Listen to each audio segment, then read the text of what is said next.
బాధ్యత మనకుంటే భవిష్యత్తు భావితరానికి బాగుంటుంది. ప్రేక్షకులారా, విస్తారమైన మరియు వైవిధ్యమైన దేశానికి సేవ చేయడానికి సంక్లిష్టంగా అల్లిన చట్టపరమైన సృష్టిని గమనించండి. ఇది భారతీయ శిక్షా స్మృతి 1860 బ్రిటిష్ పర్యవేక్షణలో రూపొందించబడిన ఐపీసీ నేరాల యొక్క వివరణాత్మక వర్గీకరణను అందిస్తుంది. దానితో పాటు సూచించిన జరిమానాలుంటాయి. విస్తృత స్పెక్ట్రంను కవర్ చేస్తుంది. వ్యక్తిగత నేరాల నుండి బహిరంగ దుష్ప్రవర్తన వరకు ఇది భారతదేశంలో న్యాయానికి సంరక్షకునిగా నిలుస్తుంది. ఈ శాశ్వత శిక్షా స్మృతి యొక్క పేజీల ద్వారా జ్ఞానోదయమైన ప్రయాణాన్ని ప్రారంభిద్దాం. సంవత్సరాలుగా దాని ఔచిత్యాన్ని మరియు స్థితిస్థాపకతను అర్థం చేసుకుంటాము. ఇప్పుడు మనం భారతీయ శిక్షా స్మృతిలోని నిర్దిష్ట విభాగాలలోని సెక్షన్ 6 ఓవర్వ్యూ చూద్దాం. భారతీయ శిక్షా స్మృతి 1860 ఐపీసీ 1860 లోని సెక్షన్ 6 కోడంతటా ఉపయోగించబడిన వివిధ వ్యక్తీకరణల యొక్క పరిభాషలు మరియు వివరణలపై స్పష్టతను అందిస్తుంది. సెక్షన్ కూడా ఒక ముఖ్యమైన నేరాన్ని నిర్వచించినప్పటికీ ఇతర విభాగాల అవగాహనను రూపొందించడంలో దాని పాత్ర చాలా ముఖ్యమైనది. ఐపీసీ సెక్షన్ 6 ఇలా పేర్కొంది: ఈ కోడ్ అంతటా ఒక నేరం యొక్క ప్రతినిర్వచనం, ప్రతి శిక్షానిబంధన మరియు అటువంటి ప్రతినిర్వచనం లేదా శిక్షానిబంధన యొక్క ప్రతి దృష్టాంతం సాధారణ మినహాయింపులు అనే అధ్యాయంలో ఉన్న మినహాయింపులకు లోబడి అర్థం చేసుకోవాలి. అయితే ఆ మినహాయింపులు పునరావృతం కావు. అటువంటి నిర్వచనం, శిక్షానిబంధన లేదా ఉదాహరణ. వివరణాత్మక వివరణ. 1. స్పష్టమైన వివరణ యొక్క ప్రాముఖ్యత. ఏదైనా శిక్షా స్మృతి యొక్క సారాంశం కేవలం నేరాలను నిర్వచించే వాస్తవిక నిబంధనలలో మాత్రమే కాకుండా ఈ నిబంధనలను ఎలా అర్థం చేసుకుంటుంది మరియు అర్థం చేసుకోవడంలో కూడా ఉంటుంది. లోని నిర్వచనాలు, శిక్షాపరమైన నిబంధనలు మరియు దృష్టాంతాలు స్థిరంగా మరియు ఉద్దేశించిన పద్ధతిలో చదవబడుతున్నాయని నిర్ధారించడానికి సెక్షన్ 6 మార్గదర్శకాన్ని అందిస్తుంది. 2. సాధారణ మినహాయింపులపై ఉద్ఘాటన.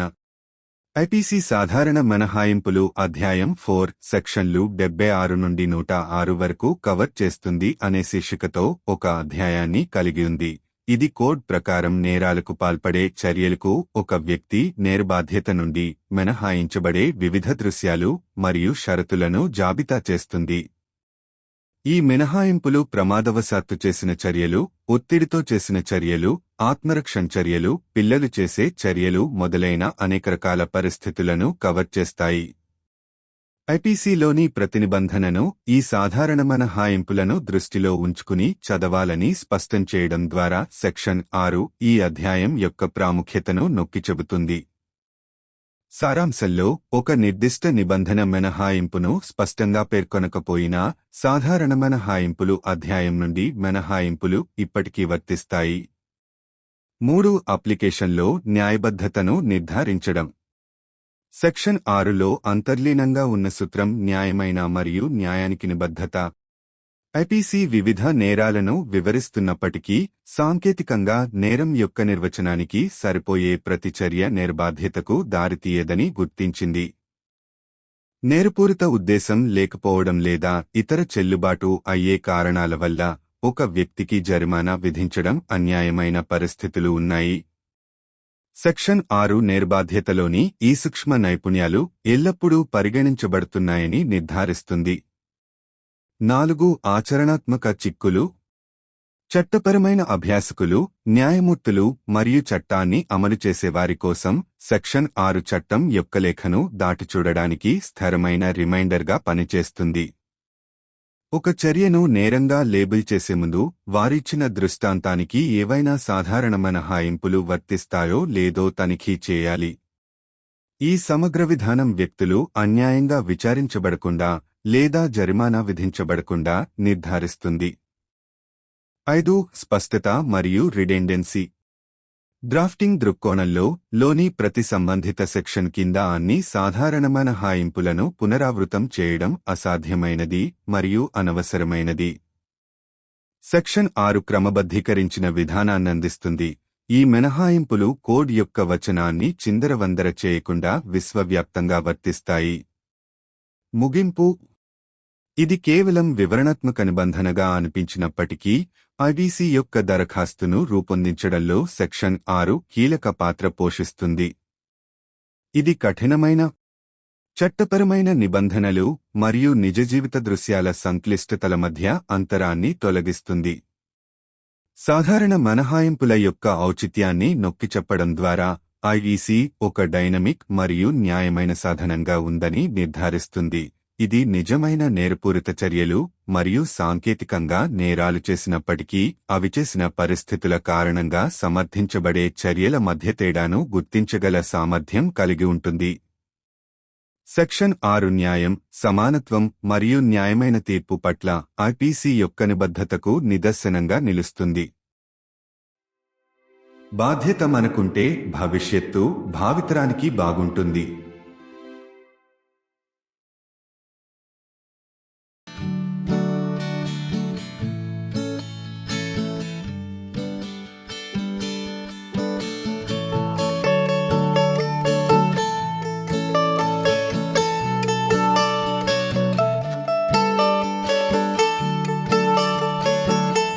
आदरणीय दर्शकों, एक विशाल और विविध राष्ट्र की सेवा के लिए जटिल रूप से बुने गए कानूनी टेपेस्ट्री की कल्पना करें। यह भारतीय दंड संहिता 1860 है। ब्रिटिश पर्यवेक्षण के तहत तैयार किया गया आईपीसी निर्धारित दंड के साथ अपराधों का एक विस्तृत वर्गीकरण प्रदान करता है। व्यापक स्पेक्ट्रम को कवर करता है, व्यक्तिगत अपराधों से लेकर सार्वजनिक कदाचार तक। यह भारत में न्याय के संरक्षक के रूप में खड़ा है। आइए वर्षों से इसकी प्रासंगिकता और लचीलेपन को समझते हुए इस स्थायी दंड संहिता के पन्नों के माध्यम से एक ज्ञानवर्धक यात्रा शुरू करें। आइए अब हम भारतीय दंड संहिता की विशिष्ट धाराओं की धारा 6 इंच का अवलोकन करें।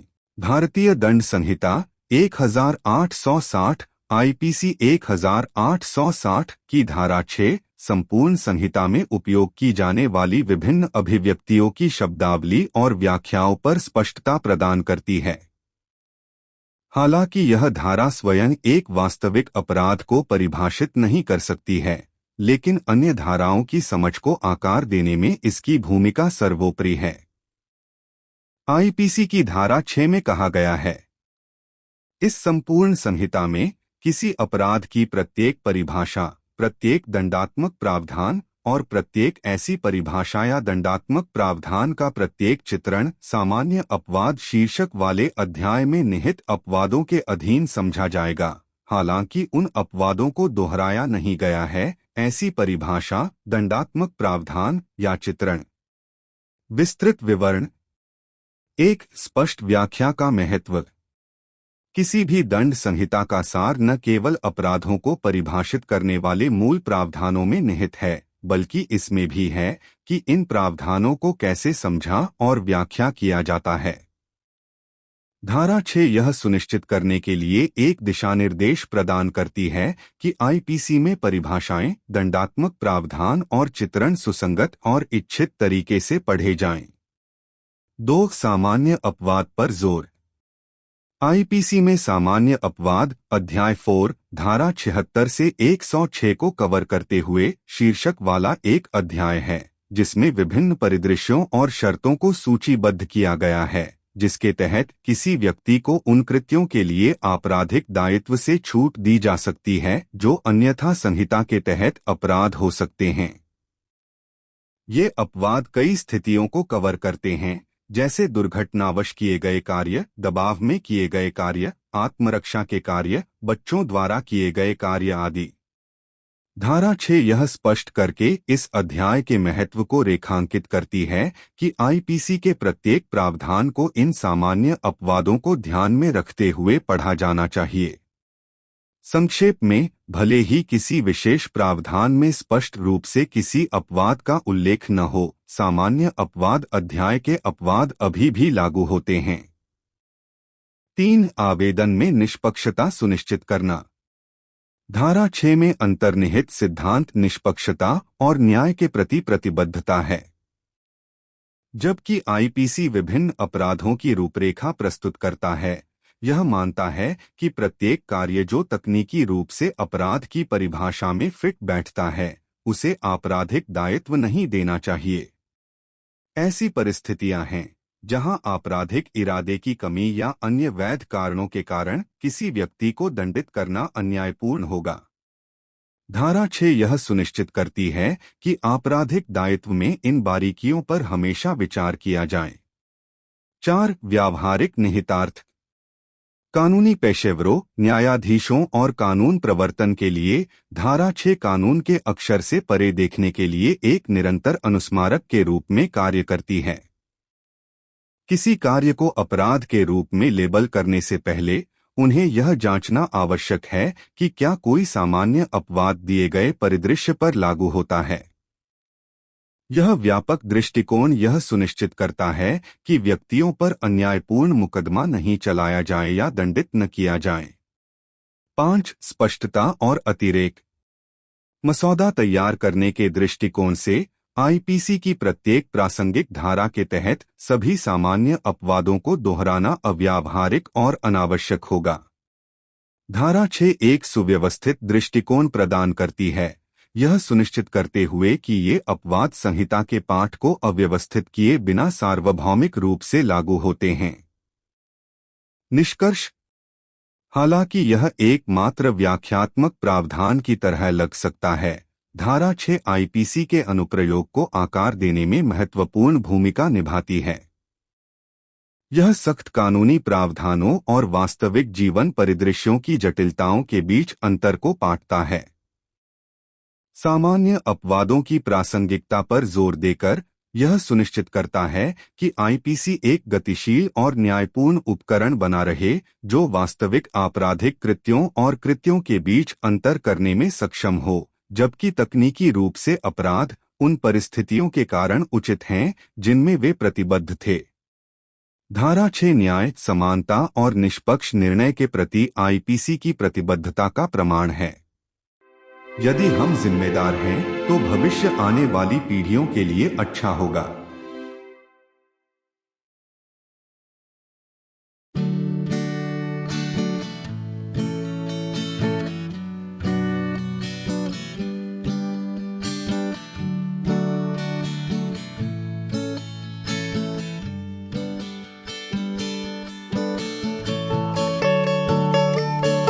Respected audience, imagine a legal tapestry intricately woven to serve a vast and diverse nation. This is the Indian Penal Code, 1860. Formulated under British supervision, the IPC offers a detailed categorization of offences, accompanied by prescribed penalties. Covering a wide spectrum from personal offences to public misconduct, it stands as the guardian of justice in India. Let's embark on an enlightening journey through the pages of this enduring penal code, understanding its relevance and resilience over the years. Now let us have an overview of Section 6 of the specific sections of the Indian Penal Code. Section 6 of the Indian Penal Code, 1860, IPC 1860, provides clarity on the terminologies and interpretations of various expressions that are used throughout the code. While the section itself might not define a substantive offense, its role in shaping the understanding of other sections is paramount. IPC Section 6 states, throughout this code, every definition of an offense, every penal provision, and every illustration of every such definition or penal provision shall be understood subject to the exceptions contained in the chapter entitled General Exceptions, though those exceptions are not repeated in such definition, penal provision, or illustration. Elaborated description. 1. Importance of clear interpretation. The essence of any penal code lies not just in the substantive provisions that define offences, but also in how these provisions are understood and interpreted. Section 6 provides a guideline to ensure that the definitions, penal provisions, and illustrations in the IPC are read in a consistent and intended manner. 2. Emphasis on general exceptions. The IPC contains a chapter titled General Exceptions, Chapter 4, covering sections 76 to 106, that lists various scenarios and conditions under which a person might be exempt from criminal liability for acts that might otherwise be offenses under the code. These exceptions cover a range of situations, such as acts done by accident, acts done under duress, acts of self-defense, acts done by children, etc. Section 6 underlines the importance of this chapter by making it clear that every provision in the IPC is to be read with these general exceptions in mind. In essence, even if a particular provision doesn't explicitly mention an exception, the exceptions from the General Exceptions chapter still apply. 3. Ensuring fairness in application. The principle underlying Section 6 is the commitment to fairness and justice. While the IPC outlines various offenses, it recognizes that not every act that technically fits the definition of an offense should lead to criminal liability. There are circumstances where, due to a lack of criminal intent or other valid reasons, it would be unjust to penalize an individual. Section 6 ensures that these nuances in criminal liability are always considered. 4. Practical implications. For legal practitioners, judges, and law enforcement, Section 6 serves as a constant reminder to look beyond the letter of the law.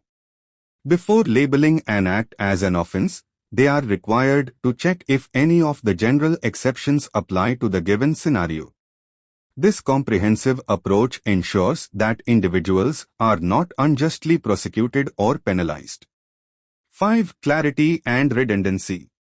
From a drafting perspective, it would be impractical and redundant to repeat all the general exceptions under every relevant section of the IPC. Section 6 provides a streamlined approach, ensuring that these exceptions are universally applicable without cluttering the text of the code. Conclusion. While it might seem like a mere interpretative provision, Section 6 plays a pivotal role in shaping the application of the IPC. It bridges the gap between strict legal provisions and the complexities of real-life scenarios. By emphasizing the relevance of general exceptions, it ensures that the IPC remains a dynamic and just tool, capable of differentiating between genuine criminal acts and acts that, while technically offenses, are justified due to the circumstances in which they were committed. Section 6 stands as a testament to the IPC's commitment to justice, equity, and fair judgment. If we are responsible, the future will be good for the future generations.